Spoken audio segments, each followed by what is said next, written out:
음식은 못 먹고 젖이나 먹어야 할 자가 되었도다. 이는 젖을 먹는 자마다 어린 아이니 의의 말씀을 경험하지 못한 자요 단단한 음식은 장성한 자의 것이니 그들은 지각을 사용함으로 연단을 받아 선악을 분별하는 자들이니라.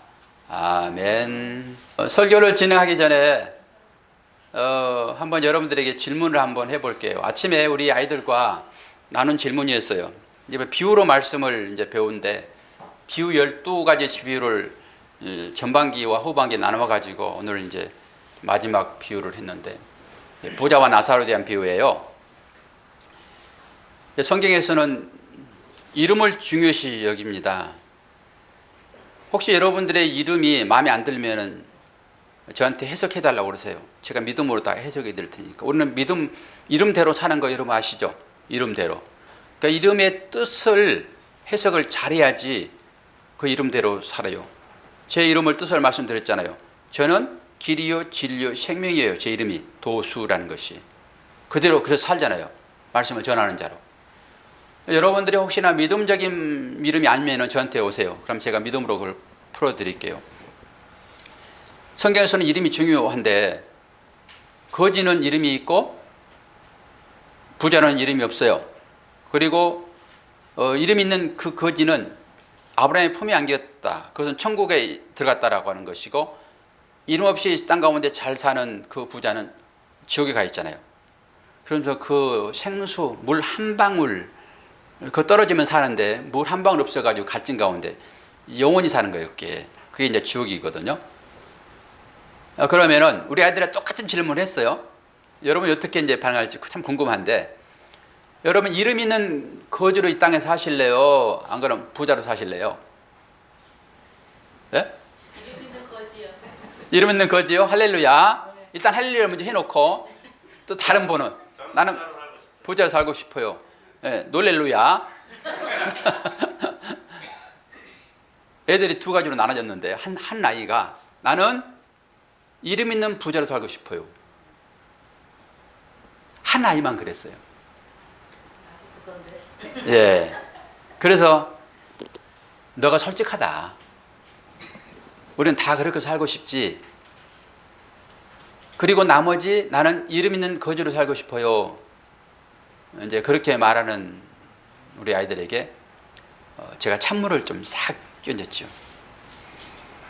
너 진짜 그렇게 살고 싶어? 현실로 그게 있어. 이 현실은 거지는 맨날 얻어먹는 그리고 남들한테 손가락질 당하고 또 더럽다고 침뱉임 당하고 노인 되면은 그 노인 냄새 나잖아요. 젊은 사람들 되게 꺼려하죠. 기본적으로 따라오는 거예요. 그래서 그 냄새를 감추기 위해 향수도 뿌리고 이렇게 하는 거예요. 이게 안 씻어서 냄새나는 것이 아니라 노인 되면 다 그렇단 말이에요. 딱 그런 거야. 너를 무시해버릴 거야. 그런데 네 그 이름으로 산다고? 그러니까 가만히 있죠. 나는 거지로 살겠다 하시는 분들 잘 들으세요. 실제 그런 일이 닥치게 되면 너 그럴 수 있어? 너 혹시 이름 가진 부자로 살고 싶지 않아? 그랬더니 네 그래요. 나 이름 가진 부자로 살고 싶은데 차마 목사 앞에서 그 말을 못하니까 나는 거지로 살고 싶어요.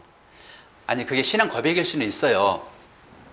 그리고 우리는 그 신앙 고백을 이 순간에 하셔야지 조금 더 들어갈 수 있어야 돼요. 우리 아이들과는 오늘 신랄하게 그런 얘기 했어요. 믿음의 기본을 쌓아라. 기본을 123층을 건물을 짓더라도 인생의 풍파가 오게 되면은 그 무너지게 되면은 그 안에 있는 사람 다 죽는다. 그게 부자다. 그게 부자로 살고 싶은 사람의 욕망이다. 그런데 이름 가진 거지는 믿음을 탄탄하게 세워서 아니 1층만 짓고 그 가운데 사는 것이 많은 사람들이 봤을 때 그걸 거지의 삶이라고 그런다. 그럼 너 123층을 지어서 어떤 환란이 닥쳤을 때 믿음을 싹 까먹어버리는 폭삭 망해버리는 죽어버리는 그 부자로 살래? 안 그러면은 야 너 자격 있고 너 능력이 있어서 너 설계사잖아. 건물 짓고 살 수 있는데 너 왜 1층에 살아 그렇게? 그래도 그 비난 듣는 것이 낫지. 그건 살 수 있는 것이니까. 우리가 그때 가가지고 어쩔지라도 이 순간에는 여러분들은 설교단에서 목사님이 진리를 선포하게 되면은 일단 여러분은 아멘 하셔야 되는 거예요. 여러분의 가치관으로 아니 나는 할 수 없으니까 나는 그냥 부자로 살 거예요. 너무 앞서가 버리는 거예요. 그 성경은 뭘 얘기하냐 그러면은 너희들이 부자로 살면 안 돼. 너희들이 가난한 자로 살아야 돼. 그리고 그 가난을 독려하는 게 아니에요, 여러분. 성경은. 그리고 부자와 가난함이 이 땅 가운데 어떤 그런 것으로 성경은 부자와 가난함을 얘기하지 않아요. 조금 더 들어가서 해석할 것은 너희들이 아무리 가난한 척 살아봐라. 너희 진정 그 안에서 생명 얻을 수 있어? 너희들이 3일만 금식해봐. 모든 것들이 다 먹을 걸 보일걸? 금식해보신 분들은 알잖아요. 그리고 너희들이 그 123층을 지어봐. 지을 수도 없을 뿐만 아니라 거기에서 기쁨이 있을 줄 알아? 그렇게 집 짓고 그 위에서 떨어져 자살하잖아요. 왜 그래요? 뭘 얘기하냐 그러면은 너희들로는 절대 안 되는 거야. 그게 구원이라고 하는 것은 전적인 내 은혜에 의해서 너희들을 구원받는 것이지 너희들을 내가 못살게 가난한 자로 밀어내서 거기서 살아라 이런 게 아니다. 이 성경은 이런 얘기를 하고 있는 거예요. 우리 인간의 나약함을 스스로는 할 수 없다라고 하는 것. 여러분이 아무리 부자로 살고 싶어도 부자로 살 수도 없고 여러분들이 아무리 가난한 자리에 내려가더라도 내려가지 못해요. 어떻게 해서 구원받았냐? 이 꽃이 떨어지는 것은 내가 부정적인 측면과 긍정적인 측면 두 가지 예에 대해서 다 했어요. 저는 똑같이 얘기를 다 해요. 오늘 히브리서 말씀도 그런 내용이니까 이 꽃이 우리 인간들을 기쁘게 해줄 거라고 생각하고 여러분이 생각하시죠. 꽃은 즐거우니까 기쁘니까 우리한테 기쁨을 주죠. 그러나 이 꽃의 목적은 어떤 거예요? 열매 맺는 거예요. 그 열매에 의해서 꽃은 떨어지게 됐어요. 그래서 이 열매가 꽃을 떨어지게 하는 것입니다. 그래서 주님이 살아있는 꽃으로 우리에게 와서 떨어져 죽으시고 우리들을 믿음의 열매로 대체하시는 거예요. 그럼 반대적인 측면으로 생각해 봐요. 우리가 죽음이라고 하는 열매를 맺잖아요. 그것은 원인이 뭐죠? 죽음의 열매가 맺는 원인이 뭐예요? 이 설교가 그대로 했어요. 우리 아이들도 얘기를 못해요. 죽음이 열매로 결론적으로 나타났는데 이 원인이 뭐냐고요? 죄의 결과가 죽음이라고요. 죽음, 열매. 그래서 우리는 다 죄인이라고 고백하잖아요. 죄인이라고 고백한 모든 사람들은 다 열매가 뭘로 드러나냐? 죽음이요. 그 죽음의 증상들이 아픔이에요. 고난이라고요. 그리고 사업에 실패일 수 있고 이게 전부 증상들이잖아요. 그것 때문에 결국 죽게 되잖아요. 그러니까 증상을 보고 무수할 일은 전혀 없어요. 그건 당연히 오는 거예요. 그리고 결국 죽어야지 부활로 나오는 거예요. 이게. 그래서 죽으면 물러가라, 죽으면 문 열어라 이렇게 담대하게 말할 수 있는 거예요. 우리는 죽음 앞에 가가지고 그냥 벌벌 떨면서 그냥 똥 좀 싸고 그렇게 마지막을 맞이할 것이 아니라 오늘 이 부모주일인데 이렇게 설교하는 지금 어차피 이 의미는 다 하나님과 연결되어 있기 때문에 그러는 거죠. 그러면 이 죽었던 사람은 살리는 것이 어떻게 살리냐? 이 죽은 것은 여러분 내사 상태를 아시죠? 우리 아이들이 그 내가 죽은 거예요. 그 사람은 그 식물인가라고 그러더라고요. 그러면 죽음이 뭐냐 그러면은 이 심장에서 피를 공급하지 않으면 죽는 거예요. 그래서 심장 정지를 죽음이다 치정적으로 얘기하는 거예요. 죽음은 내사 상태가 죽은 게 아니란 말이에요. 이게 세상적인 관점의 죽음이에요. 그런데 성경의 관점은 반대로 봐요. 뇌가 죽는 것을 죽음이라고 봐요. 성경은. 그런데 이 죽어있던 사람들이 꼭 살아있는 것처럼 다니는 사람들이 있어요. 이것을 텔레비에서는 뭐라고 그래요? 좀비라고 그래요. 좀비. 좀비들은 생명체 아닙니다. 여러분. 그거 죽은 것이에요. 그래서 죽은 것의 그 삶의 방법은 남은 것을 뜯어먹는 거예요. 그래서 좀비가 산 사람들을 계속 뜯어먹고 사는 거예요. 이게 성경의 관점하고 세상 관점은 완전히 반대로 보시면 되죠. 그러면 그 죽었던 사람들을 살리는 유일한 방법은 피를 수혈해야 돼요. 그런데 그 피는 온전한 피여야 돼요. 한 생명의 피가 온전히 거기에 들어가야 돼요. 그러니까 작은 아주 갓난 아기의 피라도 그 온전한 피가 거기 다 들어가야 돼요. 좀씩 나눠서 할 수 없어요. 우리 아이들 그러더라고요. 아니 좀씩 수혈하면 되겠네요. 좀씩 나누어서 살리면 되겠네요. 그러더라고요. 죽어있는 사람을 한 200cc가 필요한데 이 사람은 200cc가 있어요. 다 좀 죽으니까 그럼 우리가 50cc씩 나눠서 살리면 되겠네요. 우리 아이들이 이렇게 똑똑해요. 수학적으로. 그런데 그렇게 살린 것이 아니란다. 이 생명은 아무리 갓난 아기나 어른이나 200kg 나간 사람이나 그 사람의 피를 다 줘야 돼. 이 사람이 살아나는 거야. 구원이 이렇게 일어나요. 여러분, 예수님이 피를 좀씩 수혈해 가지고 여러분 죽은 상태에서 살리는 것입니까? 아니죠. 예수님의 온전한 피가 여러분들에게 다 부어져 가지고 여러분 살아난 거예요. 그래서 개인의 구원이에요. 이걸 여러분들이 아셔야 돼요. 예수님이 계속 공급돼 가지고 무슨 수돗물 틀어서 여러분 이렇게 퍼붓듯이 이렇게 구원하시나요? 아니라니까요. 예수님이 온전한 피를 다 쏟아 가지고 그 사람을 살리는 거예요. 그 살리는 분이 개인 여러분 한 사람 한 사람이라고요. 그래서 주님이 죽으시는 거죠. 안 그러고 계속 수혈해 가지고 주님이 어디서 피를 뽑아 가지고 여러분한테 공급했다 그러면 주님이 죽을 이유가 없잖아요. 피는 생명이니까. 이런 바탕 위에서 믿음을 세우지 않으면은 언제든지 고난이 찾아오게 되면 죽음의 증상들이 여러분 앞에 오게 되면 이런 벌벌 떨게 돼 있어요. 그래서 믿음의 기초를 잘 다지셔야 돼요. 저는 여러분들에게 설교하는 그 설교 스타일 똑같이 아이들에게 설교를 해요. 그 아이들이 지금은 잘 못 알아들을 수 있어요. 그러나 시간이 지나면 알게 돼 있어요. 자, 오늘 말씀 봐요. 여러분 딱 한 번만이라는 걸 생각해 보세요. 딱 한 번. 딱 한 번. 이게 신앙생활의 분기점입니다. 딱 한 번 정도 그것이 계속 이어지는 거예요. 종이 나 주인님 나 바깥에 있으니까 나 추워서 얼어 죽게 생겼어요. 내 발만 조금 당신의 대문 앞에 좀 넣어주세요. 발만. 그게 주인 자리를 빼앗는 결과로 다가옵니다. 그래서 성경은 죄는 모양이라도 버리려고 하는 거예요. 이게 딱 한 번입니다. 그리고 어떤 사람은 마지못해서 딱 한 번 교회 나왔더니 이것이 생명으로 이어지는 거예요. 여러분 딱 한 번 교회 나오지 않았습니까? 처음에? 모태신앙은 억지로라도 저는 모태신앙의 축복이 얼마나 큰지를 요즘 계속 경험하거든요. 모태신앙이 얼마나 큰지를. 모태신앙은 자동적으로 말씀이 그 아이들한테 계속 주어져서 그 말씀이 아이들을 믿음의 사람으로 키워내요. 그런데 어른 때 어떤 이유이든지 간에 딱 교회에 나오는 동기는 여러 가지 있겠으나 대부분 다 그 상황에서 살고 싶어 가지고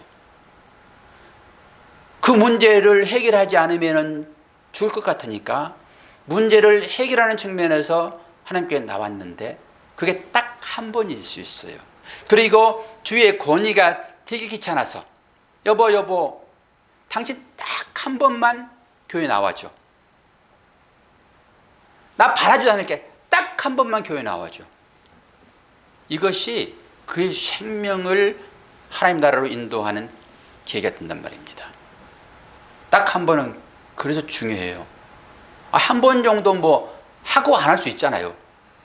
그런데 그게요 생사를 가르는 길이 될 수 있기 때문에 딱 한 번 하는 게 중요해요.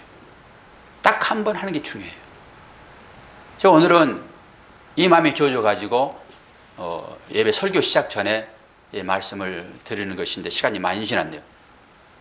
오늘 말씀을 보게 되면은 우리가 10절 말씀이 멜기세덱의 반차를 따른 대제사장, 이게 설교 제목으로 나온 것입니다. 그리고 이제 11절부터 얘기를 해야 되는데, 이 멜기세덱은 조금 내용이 어려워요. 또 오늘 얘기 다 할 수 없고 7장에 가게 되면은 또 멜기세덱이 등장을 하니까 그때 가서 멜기세덱이 어떤 것인지를 분명하게 우리는 봐야 되겠죠. 오늘 우리가 히브리서를 통해서 늘 깨달아야 될 것은 무엇보다 무엇이잖아요. 지금 무엇보다 무엇. 그러니까 예수 그리스도를 어떤 것에 대조해서 예수 그리스도가 탁월하시다라고 계속 지금 증거로 우리가 삼기를 원하잖아요. 예수 그리스도를 정확히 알지 못하면은 믿음의 근간이 흔들린다라고 하는 것 때문에 이 반석이잖아요. 반석에 집을 지어야 된다. 이 믿음을 세워야 된다. 그래서 예수 그리스도가 누구신지를 이제 보는 과정 중에서 히브리서를 공부하고 있죠. 그런데 오늘 멜기세덱의 반차를 쫓는, 이 반차라고 하는 것은 어떤 순서를 보시면 돼요. 순서. 이걸 쫓는 제사장이다. 그럴 때 이 멜기세덱 반차를 쫓는 예수 그리스도, 이분은 아론보다 탁월하다 이렇게 보시면 돼요. 제가 주보에도 계속 실어드렸잖아요. 이번 이렇게는 안 나가지만 첫 번째 쭉 무엇보다 무엇 이렇게 나왔잖아요. 이제는 이제 아론보다 우월하신 그리스도에 대한 얘기를 이제 할 거거든요. 그럼 아론보다 왜 우월한가? 아론은 땅의 어떤 것에 대를 이은 거예요. 그 사람들의 어떤 관계 가운데서, 어떤 사람들의 전통 가운데서 아버지가 제사장이니까 아들이 제사장을 이어받잖아요. 이게 세습이죠. 구약적인 세습이라고 보면 되죠. 그러니까 그런 것에 의해서 계속 제사장은 유임되고 있잖아요. 흘러오고 있잖아요. 첫 번째 제사장이 아론인 것이죠. 아시죠? 그러니까 그 아론에 의해서 구약의 모든 제사장들은 다 그 반열로 들어가는 거예요. 그런데 그 아론, 그러니까 세상적인 관습 내지는 사람들이 세운 전통, 어떤 질서, 이런 것과 차등된다. 이 의미를 지금 하고 있죠. 멜기세덱의 반차를 쫓는다라고 하는 것은 그 인습에 의한 것이 아니라 사람이 이 기름 부어서 세우는 그런, 요즘 말하는 목사가 아니라 하나님으로부터 직접 기름 부음 받은, 그래서 예수 그리스도가 기름 부음 받은 자로 나오잖아요. 그러니까 그런 차원에서 예수 그리스도는 이 인간적인 것으로 되지 않는 하나님이 직접 임명한 그리스도다. 이걸 얘기를 하고 싶은 거죠. 그런데 오늘은 그런 얘기 하지 않고 왜 우리가 이 믿음에서 자꾸 떨어지는가? 왜 믿음의 삶을 온전히 살지 못하고 딱 한 번에 그것을 내가 딱 절제하지 못하고 우리는 계속 딱 한 번 계속 끌려가는가? 그걸 살펴볼 거예요. 그래서 나는 그러면 지금 나의 신앙의 어떤 삶의 형태는 어떤가? 라고 자신을 돌아볼 수 있어야 되겠죠. 그래서 분투해야 되겠네. 믿음의 삶을 내가 열심히 더 살아야 되겠네. 마지막에 그 결론을 여러분들이 맺으셔야 돼요. 오늘 그 말씀이에요. 비록 11절부터 14절까지 말씀이 짧은 것이지만은 그에게 길어요. 4장의 원고를 써놨으니까 제가 쭉 좀 읽는 어떤 스타일로 갈 거니까요. 그 부분이 이해가 안 되면 설교를 다시 한번 들으시면 될 것 같아요. 그래서 11절에 보니까 뭐라고 얘기를 하고 있어요? 멜기세덱에 관하여는 우리가 할 말이 많으나 너희가 듣는 것이 둔함으로 어렵다라고 하는 거예요. 이 멜기세덱에 대해서는 깊이 있게 공부를 해야 돼요. 이게 한 학기 전 과정일 수도 있거든요, 이게. 그러나 이 말을 지금 하기 어렵다. 왜 그러냐? 너희들이 지금 듣는 귀가 둔하다, 이런 거예요. 지금 둔해서 이 멜기세덱에 대해서는 얘기를 할 수 없다. 그러면서 둔한 것이 뭐냐? 이 듣는 것이 뭐냐? 듣는 것이 둔하다. 이것은 다른 말로 게으르다는 뜻입니다. 게으르다. 게을러서 너희들이 이걸 못 듣는다, 이런 거예요. 그러니까 누군가 길을 막아버려서 못 듣는 것이 아니라 너희들이 게으른 탓이다. 그리고 히브리 그리스도인들의 영적인 타성을 지금 질타하고 있어요. 너희들은 영적으로 세상에 있는 게으름뱅이하고 똑같아. 너희들은 지금. 우리들도 이 히브리서를 보면서 그럼 나도 그렇겠네라고 보셔야 돼요. 그래야지 게으름에서 이런 벗어날 수 있어요.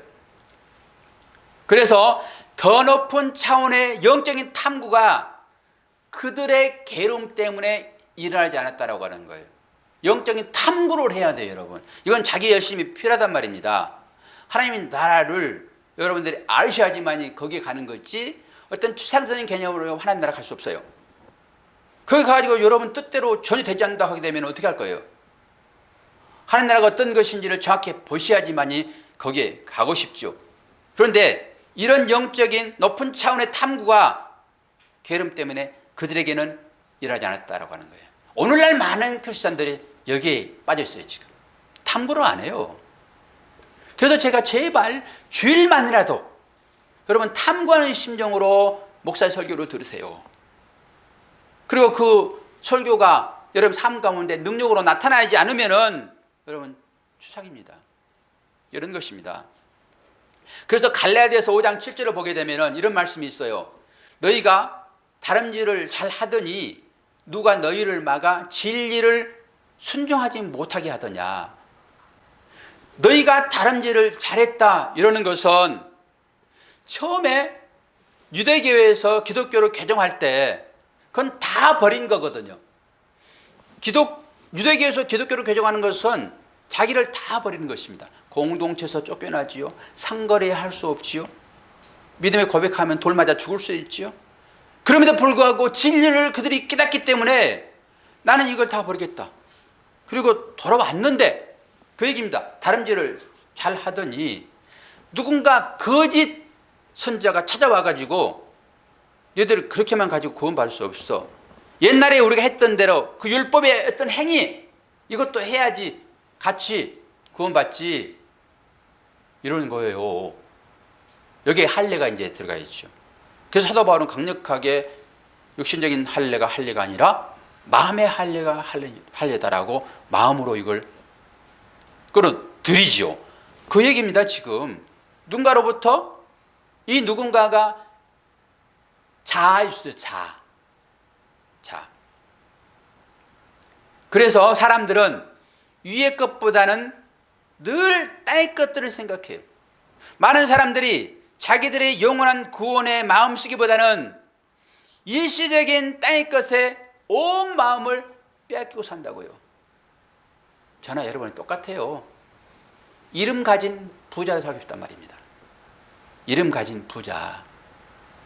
이름 가진 나사로 거지로 살 것이 아니라 이름 가진 부자로 살고 싶다고요.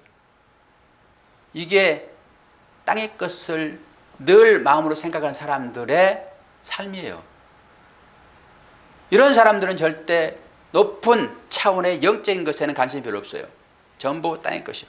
땅의 것은 영원하지 않아요. 그러니까 영혼에 관심을 두고 사는 것이 하나님 나라의 삶이다라고 하는 것을 볼 수 있어야 되겠죠. 그래서 앞에 있는 것을 잡으려고 쫓아가는 일이 거의 없어졌어요. 앞에 있는 것은 하늘적인 거예요. 그걸 잡으려고 하는 마음이 없어졌다고요. 그래서 우리는 체질적으로 앞으로 나아가지 않으면서 반드시 뒤로 미끄러지게 돼 있어요. 체질적으로. 그래서 아무리 율법적인 행위를 강조해서 너희들이 이 율법과 이 율례와 규례를 지키게 되면은 내가 너희들에게 천대까지 은혜를 베풀리라 라고 해도 안 된다라고 하는 것입니다.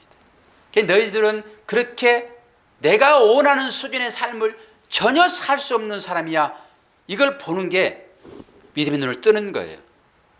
그 행위를 하려고 하는 것이 아니라, 그런데 이 눈은 언제 떠지냐? 그걸 해봐야 떠져요.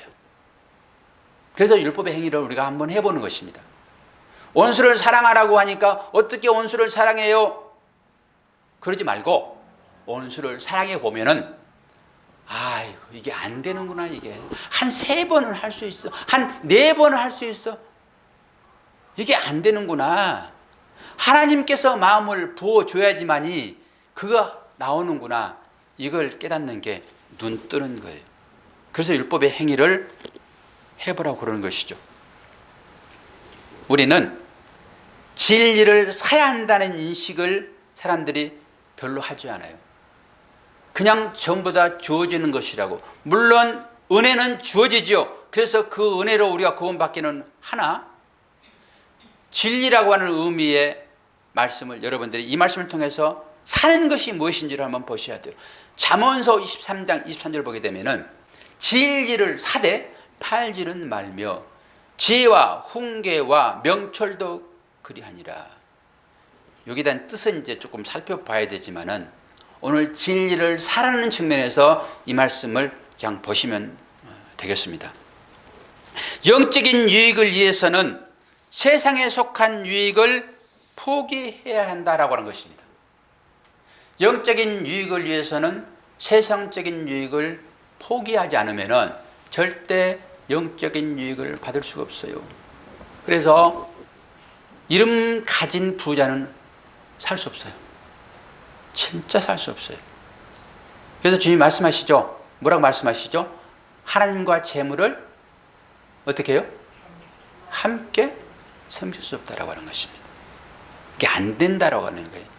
이걸 알고 여러분이 육적인 이 욕심을 포기하게 되면은 영적인 것으로 채워져요. 두 가지는 절대 같이 갈 수 없어요. 또 이 말씀 한 장 더 봅시다. 자라나게 한다라는 측면에서 접근하는 거예요. 우리가 진리를 살아가는 측면, 열심을 다해야 된다라고 하는 측면, 가만히 놔둬서 안 된다. 골로새서 1장 10절, 주께서 합당하게 행하여 범사에 기쁘시게 하고 모든 선한 일에 열매를 맺게 하시며 하나님을 아는 것에 자라나게 하시고. 자라나려고 하게 되면 양식을 여러분들이 드셔야 돼요. 우리는 자라난다라고는 육체를 얘기한 게 아니죠. 영적인 자라남입니다. 영적인 자라남은 뭘로 양식 삼아서 알죠? 당연히 말씀이죠. 말씀. 그래서 말씀을 섭취하려고 하는, 이것을 진리를 사야 된다라고 말씀을 우리에게 하는 거예요. 그래서 이런 은혜의 자리에 여러분이 필히 오셔야 돼요. 하나님을 아는 지식에서 자라가려면 하나님께 속한 일에 전심하여 자신을 드려야 된다라고 하는 것입니다. 영적인 우리의 신분이 위로 상승하려면은 영적인 일에 우리의 자신을 드려야 돼요. 그 일에 우리의 자신을 드리지 않으면은 절대 영적인 성장은 일어나지 않는다. 이걸 보시면 되죠. 세상적인 일시적인 가치, 즉 세상적인 마음에 그 풍부함에 우리를 빼앗겨 버리면은 참된 풍부는 잃어버린다라고 하는 거죠. 참된 풍부는 영적인 거예요. 하나님의 나라의 것이요. 이 땅의 것으로는 참된 풍부를 찾을 수 없죠. 우리가 성경에서 이 땅의 것으로 풍부함을 누리고자 어리석게 행했던 사람이 있는데 이 사람이 팥죽을 팔았던 사람이에요. 이 사람을 히브리서는 이렇게 얘기를 해요. 우리 히브리서 이제 12장 한번 봅시다. 히브리서 12장 16절. 음행하는 자와 혹 한 그릇 음식을 위하여 장자의 명분을 판 에서와 같이 망령된 자가 없도록 잘 살피라. 자기 육신의 욕구를 위하여서 팥죽을 팔았어요. 팥죽을 샀어요. 뭘 팔아서? 장자의 명분. 이게 하나님 나라의 것을 자기 육신을 위하여 팔아버린 거예요. 당장 내 허기짐을 채우려고. 이게 우리들의 삶이에요. 늘 바꿔버리잖아요. 언제든지 기회만 되면 바꾸죠. 기회가 우리들한테 안 주어지니까 우리는 안 바꿀 따름인 거예요. 언제든지 기회만 되면 바꿔버려요. 그 기회가 언제 같아요? 이거 아니면은 내가 죽을 수 있는 어떤 상황. 살만 하니까 내가 좀씩 내주면서 우리들은 하나님의 계명을 지킨다고 해요. 살만 하니까. 이건 내가 먹지 않고 상대방을 내줄 때는 뭔가가 뒤에 깔려 있어요. 먹을 것을 숨겨놨든지, 이거 안 먹어도 아유까지 그 뭐 살 수 있지, 한 끼 안 먹어도 내가 죽나, 이럴 때 내주는 거예요.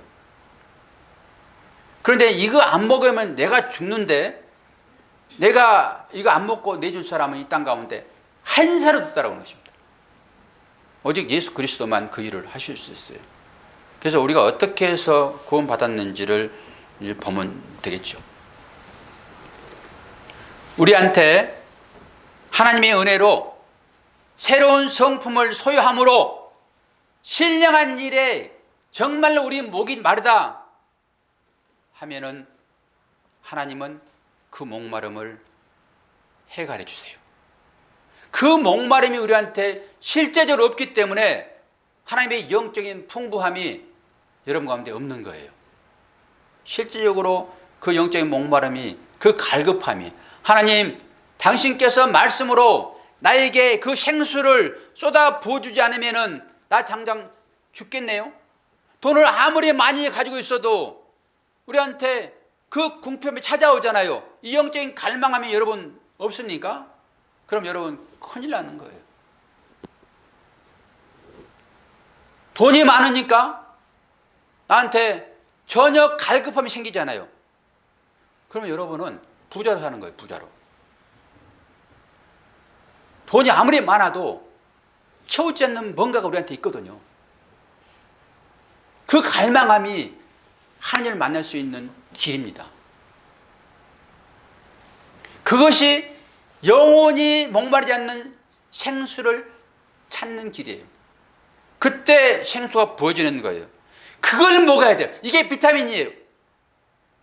그걸 먹으면은 이 세상 것들에 대한 것이 점점 가치를 잃게 돼요. 여러분은 어떤 가치에 목마름이 생깁니까 지금? 세상적인 것은 딱 바닷물과 똑같아요. 먹으면 먹을수록 갈증은 더 커지는 거예요. 이게 욕망이 더 커지는 거죠. 이 물을 실컷 먹게 되면 배 터져 죽습니다. 이 갈망함을 없앨 수 있는 유일한 것은 영적인 갈망이에요. 그래서 그 영적인 갈망으로 하나님께 나아가세요. 그러면은 하나님께서 비타민을 주시는 거예요. 하나를. 그거 드셔야지만이 이 영적인 갈망에서 해결하는 거예요.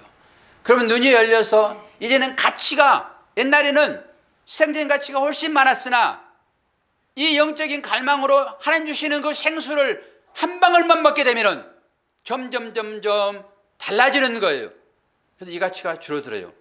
이 가치가 줄어들게 되면은 나를 상대한테 줄 수 있어요. 섬기는 마음이 그때 나오는 거예요. 사랑의 가치가 전혀 달라지는 것입니다. 이 가치를 아셔야 돼요. 진리의 말씀을 연구하여서 분별하는 것은 그래서 중요해요. 디모데후서 2장 15절을 봅니다. 너는 진리의 말씀을 옳게 분별하며 부끄러울 것이 없는 일꾼으로 인정된 자로 자신을 하나님 앞에 드리기를 힘쓰라. 진리의 분별이요. 이 분별력이 주어지지 않으면 헷갈립니다. 내 자신의 삶도 투명하지 않아요. 그리고 상대의 삶을 보고 그 삶에 대해서 믿음의 말을 해줄 수가 없어요. 이 진리 분별의 인식이 없어서는. 얼마나 많은 사람들이 이 듣기에 둔한지. 그들은 하나님을 기다린 적도 없고 마음을 기울인 적도 없고 예배 전에 하나님께서 오늘 우리들에게, 아니 나에게 어떤 메시지를 주셔서 그 메시지로 인하여 내 영적인 갈급함을 해결할 것인가, 내가 이 갈급함을 해결하지 않으면 죽게 생겼는데, 이런 마음이 우리한테 있습니까? 여러분 예배 드리러 올 때 하나님 나에게 오늘은 어떤 말씀을 주셔서 이 나의 갈급함을, 이 세상적인 욕망에 찌들어 살아있는 이 나를 하나님 해결하겠습니까? 라는 마음이 있나요, 여러분들에게? 물론 그 마음을 가지고 오신 분도 분명히 저는 있으리라고 봐요. 그러나 대부분의 사람들이 그런 마음을 가지지 않고 세상 관심에 가득 찬 마음으로 하나님의 집에 올라온 경우가 많이 있습니다. 우리는 바른 동기를 가지고 하나님의 집에 올라와야 되고 하나님 말씀을 여러분 청종하셔야 돼요. 저는 주일날 아침마다 늘 그런 기도는 필연적으로 꼭 빠지지 않고 하는 건데, 하나님 제 입술을 통하여서 하나님의 진리가 흘러가게 해주세요. 꼭 이런 기도는 해요. 제 인생의 말이 아닌 하나님의 진리가 제 입술을 통해서 흘러가게 해주세요. 여러분 왜 그 자리에 다 앉아 계십니까? 한 시간 때우러 오셨습니까? 죄적 입술을 통해서 하나님의 말씀을 듣게 오신 거 아닙니까? 저는 그걸 믿습니다. 그래서 우리는 언제나 이 순전하고 신령한 젖을 사모해야 되는데, 베드로전서는 이렇게 우리들에게 말씀을 하고 계십니다. 갓난 아기들 같이 순전하고 신령한 젖을 사모하라. 이는 그로 말미암아 너희로 구원에 이르도록 자라게 하려 함이니라. 여기 자라게 한다는 건 너무너무 중요합니다. 물론 우리는 완성된 하나님의 나라로 가게 될 것이나 우리는 이 과정을 통해서 자라나는 역사가 있어야 돼요. 우리 아기를 보잖아요. 계속 발전하잖아요. 한마디 말 못하다가 아빠를 부르고 엄마를 부르고 배밀이를 하고 이제 일어서겠죠. 이런 자라남이 없이 어떻게 우리가 올바른 신앙생활을 할 수 있어요? 이 자라남이라고 하는 것은 일부러부터 뭔가가 공급되기 때문에 그래요. 아이에게 엄마는 이유식을 주기도 하고 이제 밥을 줘서 아이가 성장하도록 돕겠죠. 말씀이 여러분 그런 거 아닙니까? 여러분이 신령한 젖을 늘 사모하셔야 돼요. 영적인 그게 양식이기 때문에. 12절 말씀입니다. 오늘 히브리서 12절. 때가 오래되었으므로 너희가 마땅히 선생이 되었을 터인데 너희가 다시 하나님의 말씀의 초보에 대하여 누구에게서 가르침을 받아야 할 처지이니 단단한 음식은 못 먹고 젖이나 먹어야 할 자가 되었도다. 이 표현은 너희가 그리스도인이 된 지가 상당히 오랜 시간이 되었는데 왜 아직까지 자라지 않고 있니? 라고 하는 부모의 심정이에요. 그들이 성령 받음으로 거듭났잖아요. 우리가 죄 가운데 옛사람으로 살다가 육신의 삶을 살다가 성령의 개입으로 인해 가지고 우리가 거듭난 자 되었잖아요 지금. 그래서 여기에 앉아 있는 것이죠. 거듭났으면은 처음에는 아기로 있다가 이제는 자라나야 되거든요. 지금 성령 체험한 지가 이 사람들이 30년 전입니다. 성경 역사를 보게 되면은. 이게 30년 되면은 이제 좀 뛰어야 되잖아요. 어른스러워야 됐죠. 늘 아기 같으면 어떻게 해요? 늘 아기 같으면. 이거 무슨 대화가 됩니까? 그러니까 아기 같으니까 제가 이 설교하는데 조심조심 되는 거죠. 꼭 유리 그릇같이 조금만 좀 설교가 좀 강해지면은, 설교가 강해진다라고 하는 것은 여러분 자아 부인시키는 거 외에는 없어요. 나는 티끌입니다. 나는 지렁입니다. 이 자아 부인. 원래 티끌이잖아요, 우리가요. 생명수가 부어지니까 그게 이기지는 것이지. 근데 그걸 다시 회복하려고 하면 그리 가야 되니까 그 전제를 합시다라고 하니까 그게 기분 나쁜 거죠. 절대 안 자랍니다. 생수가 부어질 때 여러분들이 잘하셔야 돼요. 그래서 이 사람들에게 강력한 얘기를 지금 해주고 있는 것이죠.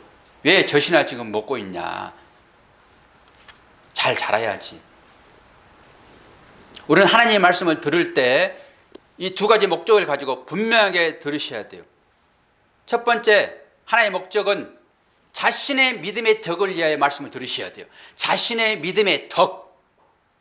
그리고 두 번째로 들어야 될 것은 이웃을 위하여 들으셔야 돼요. 그래서 이웃을 섬기는 자로 여러분이 사셔야 돼요. 하나님 말씀은 꼭 이 두 가지를 실천하도록 우리들을 인도하세요.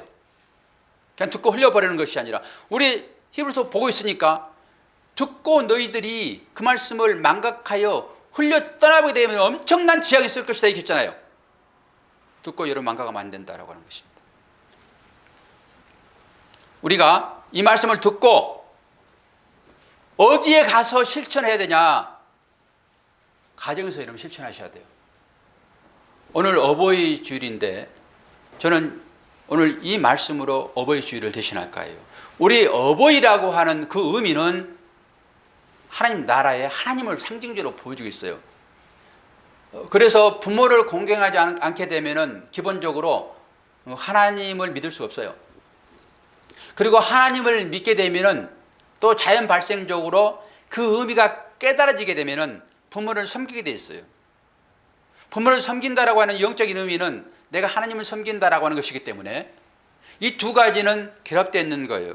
그러니까 보이는 부모님을 우리에게 주신 것은 너의 참 부모는 나다라고 하는 거예요. 하나님이. 나는 네가 나를 섬기는 그 방법을 너의 부모를 섬기는 것에서 찾겠어, 이런 것입니다. 그래서 하나님을 바로 믿게 되면은 이 영적인 질서를 알고 그 의미를 알게 되면은 우리는 땅에서 보이는 그분을 섬기게 돼 있어요. 그런데 이 질서가 안 되면은 부모를 죽이고 부모는 자식을 죽이고 그러죠. 어떻게 이 질서를 알게 되면은 부모가 자녀를 죽입니까? 어떻게 유기합니까? 그리고 또 자녀는 이 질서를 알게 되면은 어떻게 부모를 섬기지 않을 수 있습니까? 그러니까 이 관계가 정확하게 인식되게 되면은 우리가 부모를 섬기는 거예요. 그래서 성경에 이 말씀을 우리한테 주시는 거예요. 신명기서 말씀. 신명기서 6장 7절. 내 자녀에게 부지런히 가르치며 집에 앉았을 때든지 길을 갈 때든지 누워 있을 때든지 일어날 때든지 이 말씀을 강론할 것이며. 이게 자녀와 부모의 관계잖아요. 이건 뭘 위해서 해주는 거예요, 지금? 일반적인 그런 가정의 평화를 위해서요? 아니요. 하나님의 나라의 질서. 우리 이 땅에 잠시 살게 될 것입니다. 저 같은 경우에도 이제 뭐 60이 중반을 지금 가잖아요. 그럼 얼마나 더 살겠나요? 내일을 보장할 수도 없는 그런 거 아닙니까? 그러게 되면 이제 이 땅의 삶을 마감하게 되면은 하나님 나라에 가서 살잖아요. 거기에서 영원히 살 것을 지금 여러분들이 여기서 배우는 것입니다. 그러라고 부모가 주어지고 그러라고 이웃이 주어지는 거예요. 우리가 그 가운데서는 하나님 나라를 살아야 되기 때문에 영원히 살 때. 이 가운데서 여러분들이 배우지 않으면 어떻게 그거 가서 할 수 있냐고요. 그래서 훈련의 기간으로 우리의 가정을 보시면 돼요. 그래서 가정은 우리의 말씀을 실천적으로 행할 수 있는 곳이 가정이고, 그리고 가정이 기독교의 신학원이어야 된다라고 하는 가정이. 여기서는 여러분들이 은혜를 받는 것은 그 삶을 살기 위하여 오늘 공급받는 힘의 장소라고 보시면 돼요. 그래서 여기서 오늘 받은 그 은혜, 그 힘을 가지고 세상에 살아가셔야 돼요. 그 교도보가 가정이잖아요. 그래서 어려우면 다시 와서 회복하는 거예요. 이 시간에 말씀을 들음으로 이 말씀에 힘 삼아서 또 가서 여러분이 삶의 터에서 선한 영향력을 끼치셔야죠. 그리고 다 떨어지게 되면 또 공급받으러 오시는 거죠. 안식일 개념이 그런 것입니다. 부족하니까 자꾸 채워야죠. 또 이런 말씀도 있죠. 에베소서 6장 1절에서 4절. 자녀들아 주 안에서 너희 부모에게 순종하라. 이것이 옳으니라. 내 아버지와 어머니를 공경하라. 이것은 약속이 있는 첫 계명이니 이로써 내가 잘되고 땅에서 장수하리라. 또 아비들아 너희 자녀를 노엽게 하지 말고 오직 주의 교훈과 훈계로 양육하라. 잘못하게 되면 여러분이 3절의 이 말씀을 오해할 수 있는 소지가 있어요. 이게 지금 십계명이잖아요. 부모의 효도하라라고 하면서 그 의미로 너희들이 땅에서 장수할 것이다. 그러니까 땅에서 오래 사는 것을 목적하여 부모의 효도하라. 그러면 땅에서 일찍 돌아가신 분들은 어떻게 되는 것입니까? 그리고 땅에서 얼마나 다 오래 살아요? 100년 이상 삽니까? 그럼 뭐예요? 잠깐 주어지는 것으로 복이라고 할 수 있나요? 복의 개념은 영원한 것입니다. 그럼 아니겠죠, 이게. 이걸 제가 뭐 해석해서 지금 할 수 있는 시간이 아니에요. 13절 넘어갑니다. 이는 젖을 먹는 자마다 어린아이니 의의 말씀을 경험하지 못한 자요. 14절 단단한 음식은 장성한 자의 것이니 그들은 지각을 사용함으로 연단을 받아 선악을 분별하는 자들입니다. 이게 지금 단단한 음식과 지금 대비되는 게 뭐죠? 젖이요, 젖. 그리고 말씀의 초보. 그러니까 어린 시절에 먹을 수 있는 것은 젖이잖아요. 그러니까 이 어린 시절 처음 믿음을 가졌을 때 바탕을 제대로 반석을 잘 다지는 이게 젖이잖아요. 젖. 그러니까 어릴 때 이 젖을 잘 받아서 제대로 소화했다고 그러게 되면은 어른이 되게 되면 단단한 음식을 먹을 수 있어요. 그런 식으로 대비가 되는 것입니다. 지금. 그런데 우리들이 믿음을 가진 이 믿음은 이 젖을 제대로 못 먹는 거예요. 못 먹었던 거예요. 엉뚱한 그냥 인스턴트 식품으로 그들을 먹여버린 거예요. 이게. 그러니까 건강하지 못해요. 장성해가지고 똑같은 것만 먹으려고 하는 거예요. 그 입에만 달콤한 것. 우리 아이가 지금 이수를 하고 있는데 그 별로 입이 안 맞으면 이게 인상을 이거 찌르더만요. 아이가. 그렇다고 엄마가 그거 안 먹이나요? 먹이잖아요. 끝까지. 그거예요, 그거. 그래서 젖을 잘 먹고 부모가 원하는 대로 이유식을 잘 한 아이는 앞으로 단단한 음식을 먹게 되어 있습니다. 그런데 그거 싫다고, 얘 싫어하네. 거기다 설탕을 자꾸 뿌려가지고 달콤하게 해서 애를 먹어보세요. 그러면 절대 밥 안 먹습니다. 그러니까 여러분들이 지금 말씀을 들을 때 단단한 말씀으로 생각되는 것이 여러분 되게 귀에 거슬린다. 그리고 전혀 소화가 안 된다. 소화가 안 되는 것, 거슬릴 수는 있죠. 입이 안 맞을 수 있잖아요. 근데 소화 안 되고 설사를 해버린다든지 그러면은 어떻게 되는 것입니까, 이게? 처음부터 젖부터 잘못된 거예요. 이게. 입에 안 맞을 수 있으나 그렇지 이 과정을 통해서 내가 단단한 음식을 먹게 되지 이걸 깨달아 알아야 되는 거예요. 그런데 지금 이 히브리서 저자는 히브리인들이 지금 그런 상태다라고 하는 것입니다. 너희들 30년 지났는데 아직까지도 네 젖 먹으라 지금 그래. 기본적으로 바탕이 안 되는 거예요. 이 유대교, 이 행위로 나오는 것들, 그들이 그 전통을 1500년 동안 지켰어요. 율법의 행위. 이렇게 내가 행하게 되면은 법 받을 것이다. 이걸 지금 깨는 일을 하고 있으니까 내가 몸에 젖어 있잖아요, 지금. 내가 어떤 신앙의 틀을 딱 가지고 있잖아요. 그래서 이 틀 안에서 나는 하나님 믿을 거야. 그리고 이게 나한테 주어지는 복이야. 이게 1500년 동안 그들이 만들어준 거라고 지금, 선배들이. 근데 그거는 모형이죠, 모형. 그 모형이 뭔가를 얘기하고 있었는데 이 모형은 예수 그리스도예요. 그런데 실제 예수 그리스도가 원형으로 왔는데 이 원형으로 오게 되면 모형은 파괴돼야 돼요. 파괴. 그래서 말씀이 오게 되면은 여러분들이 가지고 있는 그 일반적인 지식이나 그동안에 쌓아왔던 것들은 여러분들이 부셔내야 돼요. 이게 성전이잖아요. 그래서 주님이 성전을 헐어버리는 거예요. 내가 왔다 이제. 내가 성전인데 너희들이 지금도 그 성전에서 계속 제사를 지내고 있어. 이게 희생제사예요. 예수님이 지금 한 번에 끝내버렸는데 계속 희생제사를 드리는 거예요. 내 죄 용서해 주세요. 내 죄 용서해 주세요. 이게 희생제사 아닙니까? 여러분들이 희생제사 하고 있어요? 이게 율법의 행위란 말입니다. 아니요, 여러분들은 예수님께서 단번에 죽으셔서 제사를 끝냈다고요. 희생제사는 뭐예요? 죄 용서되라, 복 받으려고. 아니 여러분, 복 받은 자 되었다고요. 산상수훈이 그거 아닙니까? 뭐 이거 하면은 너희들이 복 받을 것이다. 그게 아니라고요. 전제가 복 받은 자예요. 복 받은 자가 행하는 게 우리 신앙생활인 것이야지.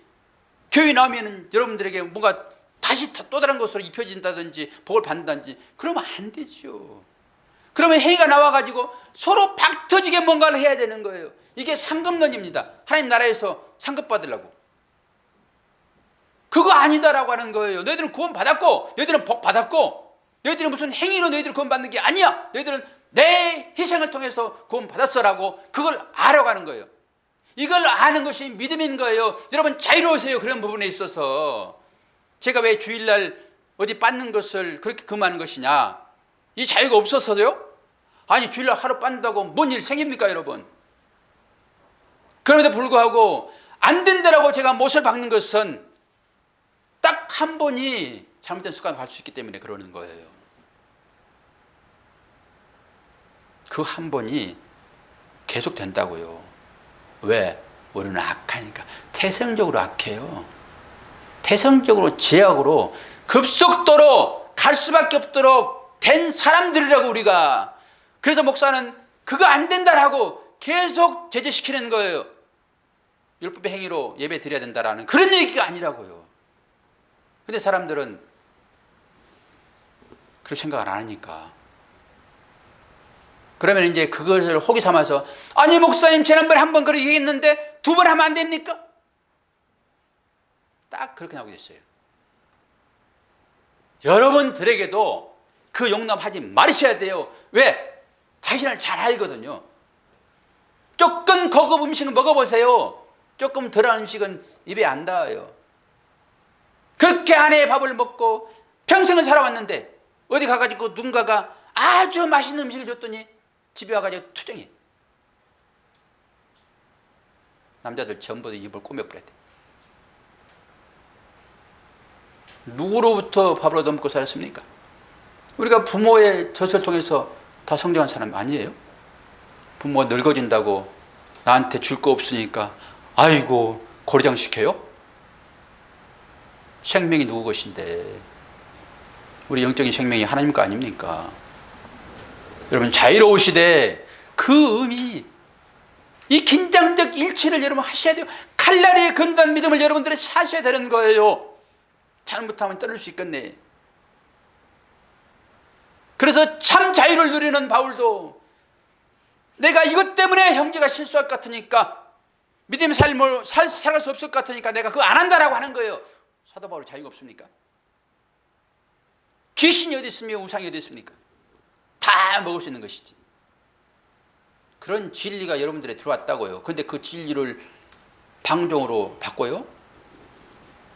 주일을. 그래서 이 기본 중에 기본, 이게 주일이에요. 주일. 이거. 그래서 이거 지키라고 하는 것입니다. 안 지키면 큰일 납니까? 이 기본이기 때문에 이것에서부터 출발한다니까요. 이것에서 출발해요.